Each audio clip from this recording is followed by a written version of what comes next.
Assalamualaikum warahmatullahi wabarakatuh. Kali ini saya akan mereview tesis saya sendiri ya. Ini saya kerjakan pada saat dulu kuliah S2 di salah satu sekolah tinggi swasta di Surabaya, Jawa Timur. Untuk meraih gelar magister. Ini pakai MATLAB, kawan.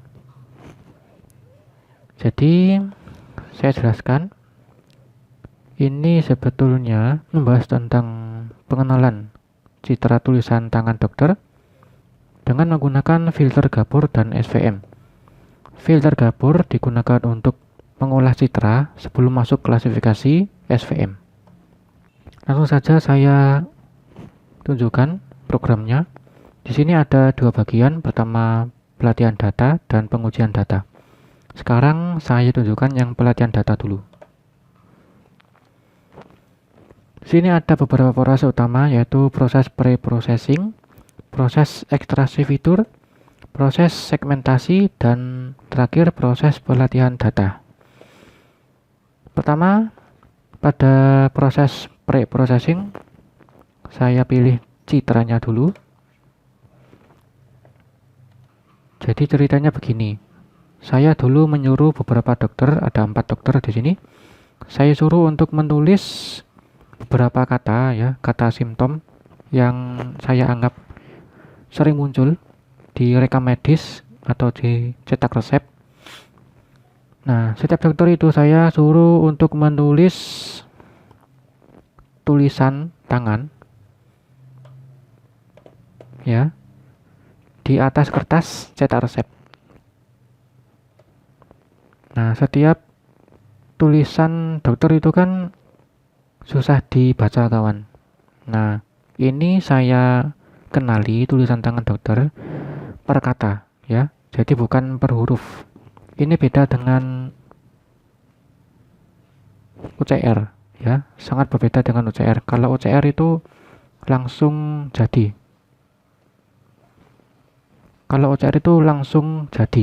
Kenapa? Karena dia memakai data citra tulisan digital.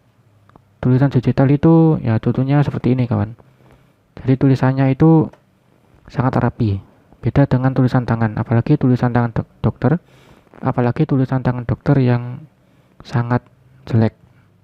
Kenapa kok dokter menulis tangan dengan cepat? Alasannya karena pasien itu banyak dan dokter dituntut untuk melayani pasien segera mungkin, karena kasihan, kawan. Bukan kok karena dirahasiakan, bukan. Itu hanya mitos.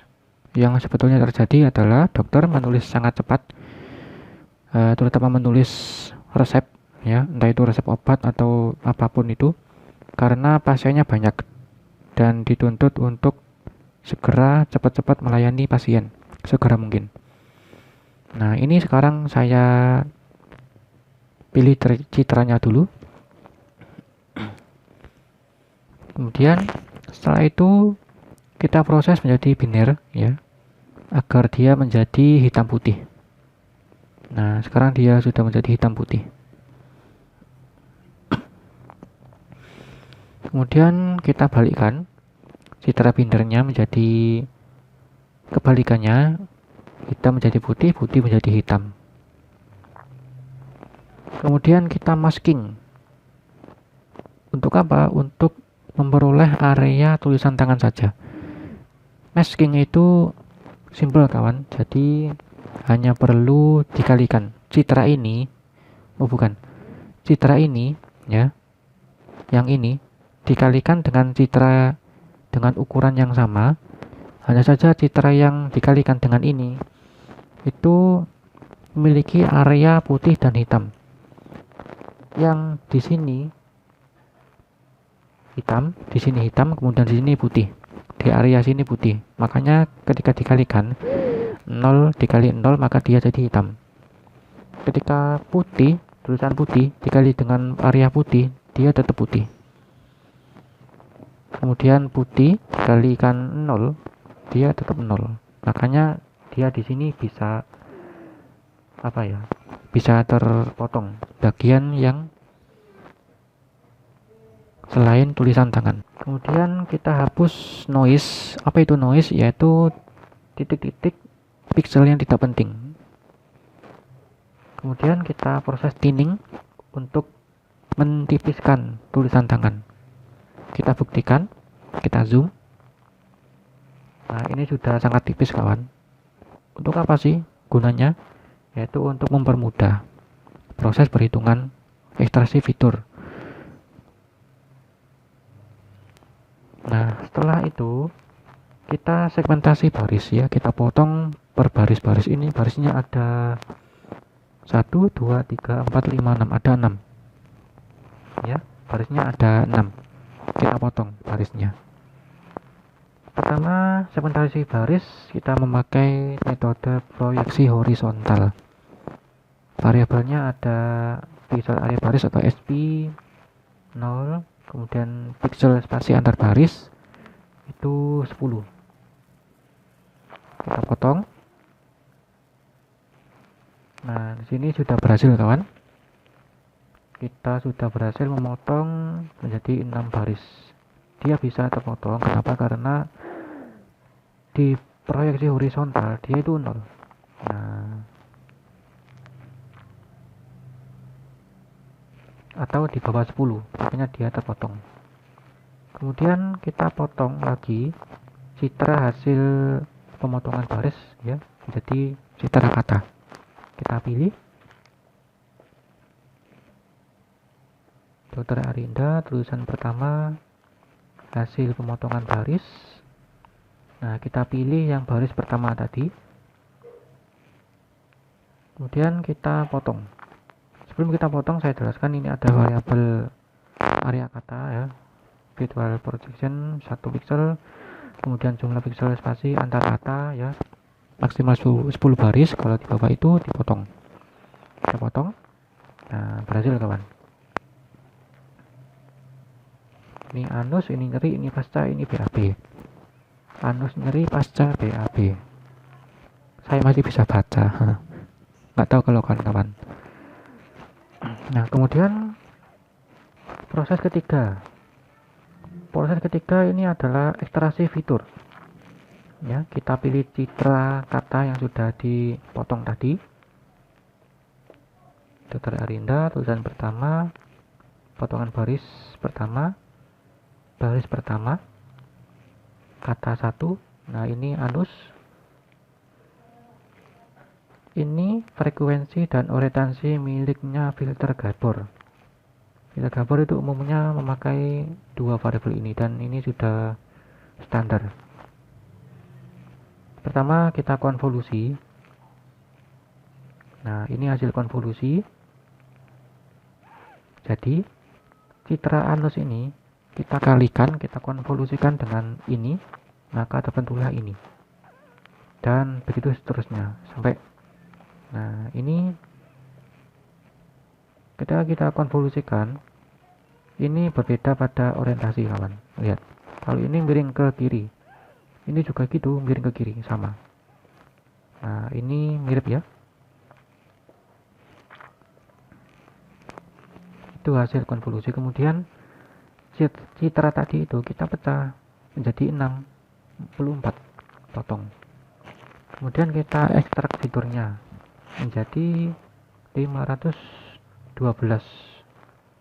fitur, dan ini sudah langsung dinormalisasi kawan. Kemudian kita simpan ke Excel. Jangan lupa input nama kelas, ini adalah anus, jadi sesuai katanya, karena ini kata anus, jadi kita beri kelas anus. Kita simpan fiturnya ke Excel. Nah, sudah berhasil menyimpan fitur.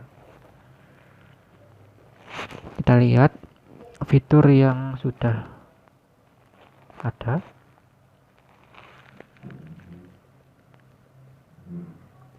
Jadi, nah di sini masuk ke dalam fitur, kemudian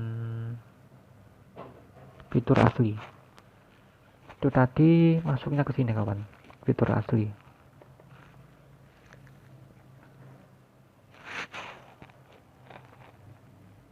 Nah, ini setelah semuanya saya proses ya, fiturnya sudah saya masukkan, jadi totalnya 2592. Jadi 4 dokter menulis 4 kali ya, kemudian per kalimat, per baris, kemudian dipotong per kata, kemudian dicari fiturnya, total 2592 fitur. Dan ini jumlah atribut ada 512. Nah, ini ada anus, ada nyeri, ada baca, BAB, keluar darah, batuk, dan seterusnya.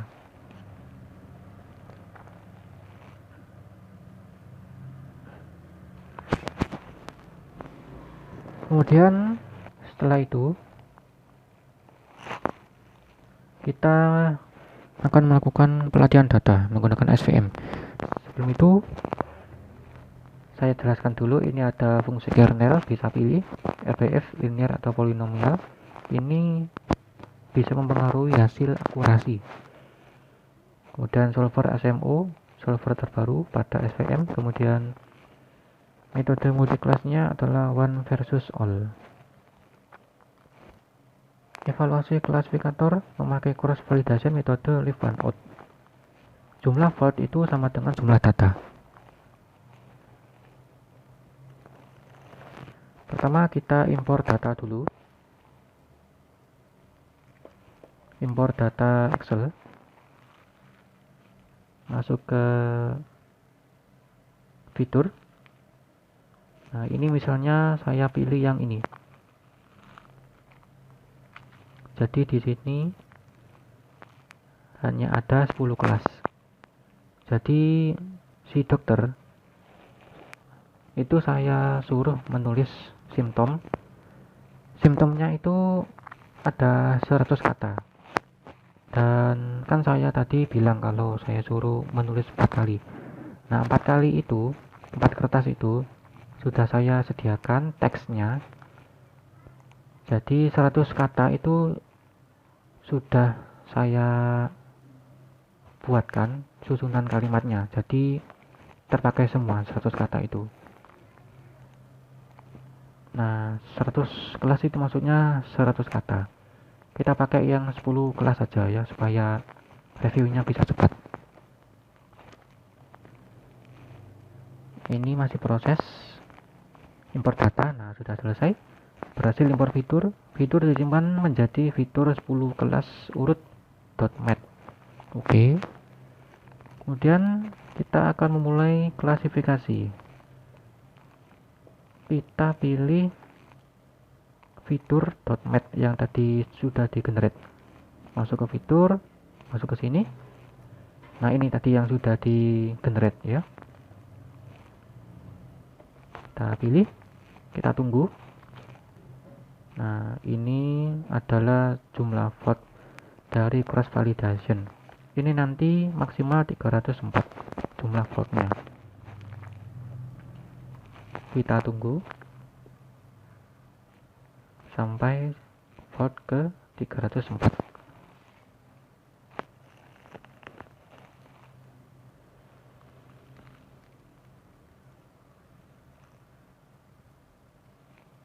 Ini baru 10 kelas kawan, belum yang 100 kelas. Jadi dulu ya, tahun 2016 itu bener-bener perjuangan untuk lulus S2 teknologi informasi. Itu perjuangannya keras ya kawan. Saya sampai nggak bisa kemana-mana, fokus membuat program ini.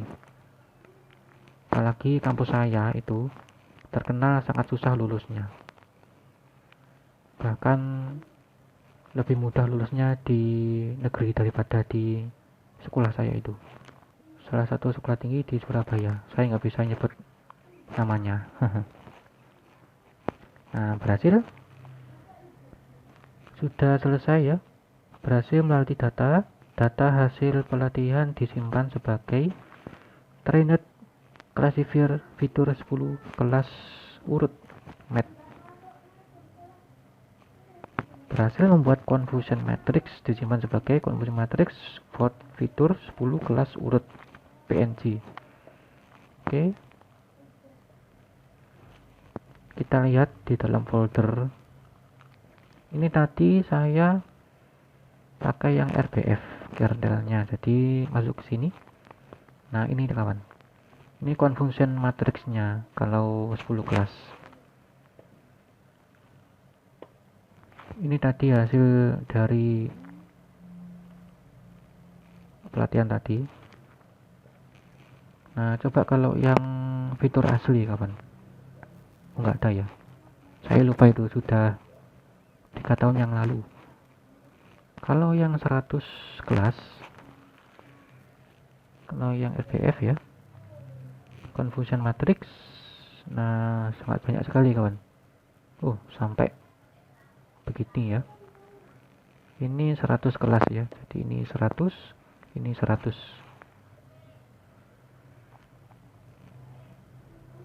Kenapa sih kok saya buat yang 10? Ini masukan dari dosen bimbing ya, karena kan confusion matrix itu kan harus dimasukkan ke buku tesis, makanya saya buat yang 10 kelas saja supaya bisa masuk ke buku. Bayangkan kalau yang 100 kelas, waduh nggak bisa itu. Nah, ini proses pelatihan selesai kawan. Sekarang pengujian data. Pertama kita pilih citra untuk diujikan. Citra uji itu saya pakai citra yang sama dengan citra latih, dan ada juga citra yang merupakan tulisan tangan saya sendiri.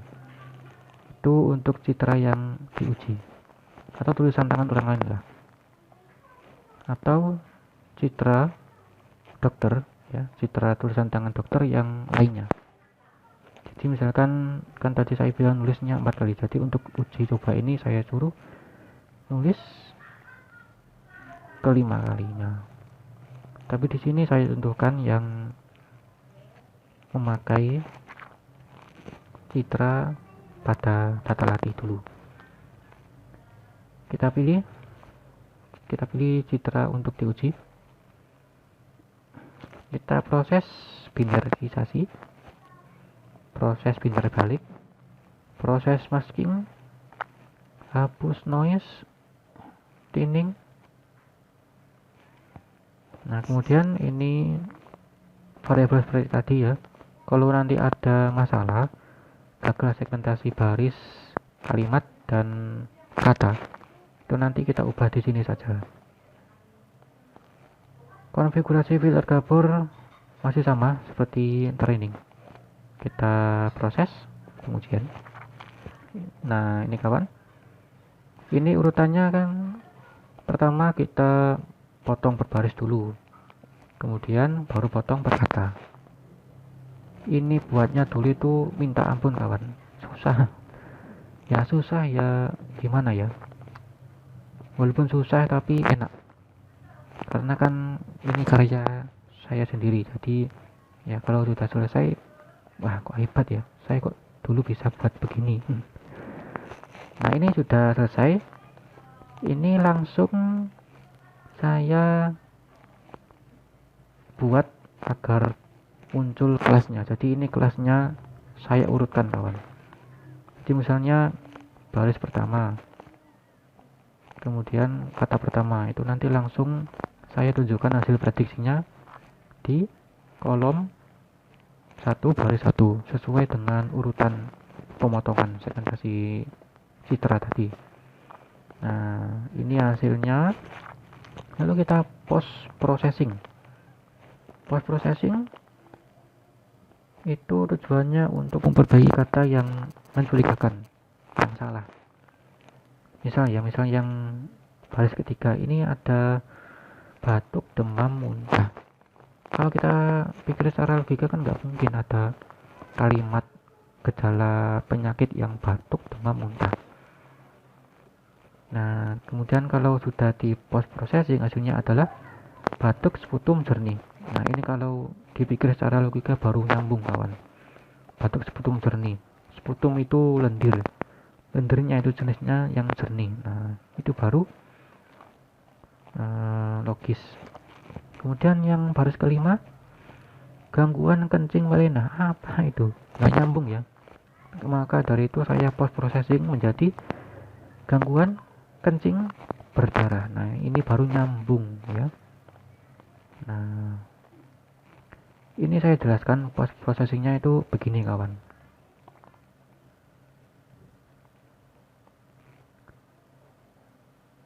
Nah, ini cara kerja post processing dalam penelitian ini adalah dengan memeriksa apakah ada label kelas hasil klasifikasi yang tidak sesuai dengan panjang citra potongan kata. Jika tidak sesuai, maka kata pada teks digital hasil pengujian data dianggap sebagai data mencurigakan.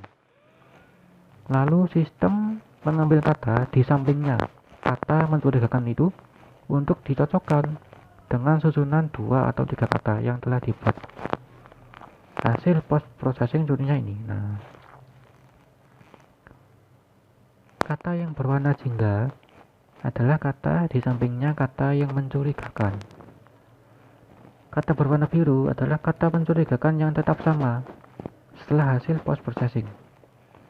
Lalu kata yang berwarna hijau adalah kata mencurigakan yang telah diganti sesuai dengan susunan kata yang telah dibuat. Nah, seperti itulah. Nah, inilah kawan program aplikasi yang dulu saya buat untuk pengenalan citra tulisan tangan dokter yang terkenal semrawut, terkenal nggak bisa dibaca oleh manusia. Jangankan manusia, hantu saja mungkin nggak bisa bacanya. Nah, tapi dengan program komputer itu bisa. Sekian, jika ada yang ditanyakan, jika ada yang ingin dibuatkan program aplikasi untuk tesis, untuk penelitian, terutama untuk pakai MATLAB atau pakai PHP MySQL, silakan japri saya ya. Nomor WhatsApp sudah ada di deskripsi. Saya akhiri, kalau ada salah saya minta maaf. Jangan lupa like, comment, and subscribe. Assalamualaikum warahmatullahi wabarakatuh.